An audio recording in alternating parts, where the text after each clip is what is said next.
Hi, അക്കൂസ് vlog ആർപ്പൂക്കറിലേക്ക് എല്ലാവർക്കും ഒരിക്കൽ കൂടി സ്വാഗതം. ഇതെൻ്റെ ആദ്യത്തെ ഫ്ലൈറ്റ് യാത്രയും ആദ്യത്തെ കപ്പൽ യാത്രയുമാണ്. 2023 സെപ്റ്റംബർ 3-ാം തീയതി SBI ലൈഫിൻ്റെ ഒരു മീറ്റിങ്ങുമായി ബന്ധപ്പെട്ട് ഞങ്ങൾ കൽക്കട്ടയ്ക്ക് പോയ ഒരു വീഡിയോ ആണ് ഇപ്പോൾ ഇടുന്നത്. ഞാൻ ആദ്യമായിട്ട് ഫ്ലൈറ്റിൽ കയറുവാണ്. ആദ്യം നമുക്ക് കൽക്കട്ടയ്ക്കുള്ള കണക്ഷൻ ഫ്ലൈറ്റ് ആയിരുന്നു എനിക്ക് അങ്ങോട്ട്.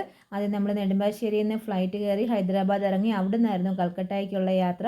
തിരിച്ചു വന്നപ്പോൾ നേരെ നമുക്ക് കൽക്കട്ടയിൽ നേരെ നെടുമ്പാശ്ശേരിക്കുള്ള ഫ്ലൈറ്റ് തന്നെ കിട്ടിയിട്ടുണ്ടായിരുന്നു.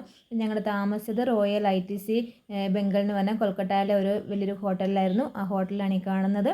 നല്ലൊരു മീറ്റിങ്ങും 3 ദിവസത്തെ മീറ്റിംഗ് ആയിരുന്നു. പക്ഷെ നല്ലൊരു മീറ്റിങ്ങും പിറ്റേ ദിവസത്തെ 2 ദിവസത്തെ ഓരോ സ്ഥലങ്ങളും നമ്മളെ കൊണ്ടുപോയി കാണിച്ചു. സത്യം പറഞ്ഞാൽ എൻ്റെ കുറേ വീഡിയോസൊക്കെ ഉണ്ടായിരുന്നു, അതെല്ലാം ഡിലീറ്റ് ആയിപ്പോയി. ഇതിപ്പോൾ നമ്മൾ കപ്പലിൽ അന്ന് രാത്രി തന്നെ കപ്പൽ യാത്ര ഉണ്ടായിരുന്നു. ഞങ്ങൾക്ക് 1.5 മണിക്കൂർ കപ്പൽ യാത്ര ഉണ്ടായിരുന്നു. അപ്പോൾ ആ വീഡിയോ ഒക്കെ എൻ്റെ കയ്യിൽ ഉണ്ടായിരുന്നു. ഒരുപാട് നല്ല വീഡിയോസൊക്കെ ഡിലീറ്റ് ആയി പോയതാണ്. അപ്പോൾ ഒരുപാട് സ്ഥലങ്ങളൊക്കെ നമ്മളെ കൊണ്ട് കാണിച്ചു. എനിക്ക് ജീവിതത്തിൽ മറക്കാൻ പറ്റാത്ത ഒരു അനുഭവമായിരുന്നു അത്. കാരണം നമുക്ക് ഒരുപാട് നമ്മുടെ വീട്ടിലെ ആൾക്കാർ, അതായത് ഹസ്ബൻഡും കുട്ടികളും ഒക്കെ ഇല്ല, അവരെ ഒരുപാട് മിസ് ചെയ്യുന്നുണ്ട്. നമ്മളങ്ങനെ ആദ്യമായിട്ട് അങ്ങനെ ഒറ്റയ്ക്കൊരു യാത്ര പോകുന്നത് അവരൊന്നും ഇല്ലാതെ. പക്ഷേങ്കിൽ എൻ്റെ ജീവിതത്തിലൊരു മറക്കാൻ പറ്റാത്തൊരു യാത്രയും കൂടിയായിരുന്നു. അപ്പോൾ ഞങ്ങൾ താമസിച്ച റൂമാണ്, നമുക്ക് 3 പേർക്കാണ് ഒരു റൂം ഷെയർ ചെയ്യുന്നത്.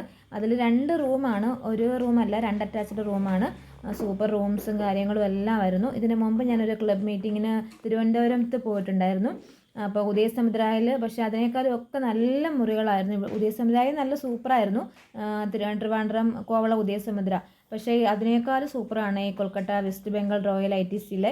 അപ്പം എനിക്കിത് നിങ്ങളുമായിട്ടൊക്കെ ഒന്ന് ഷെയർ ചെയ്യണമെന്ന് തോന്നി. അതുകൊണ്ടാണ് നമ്മൾ താമസിച്ച മുറിയൊക്കെയാണ്. ഇതൊക്കെ കാണുമ്പോൾ ഇപ്പോഴും നമുക്കൊരു മനസ്സിലൊരിതുണ്ട്.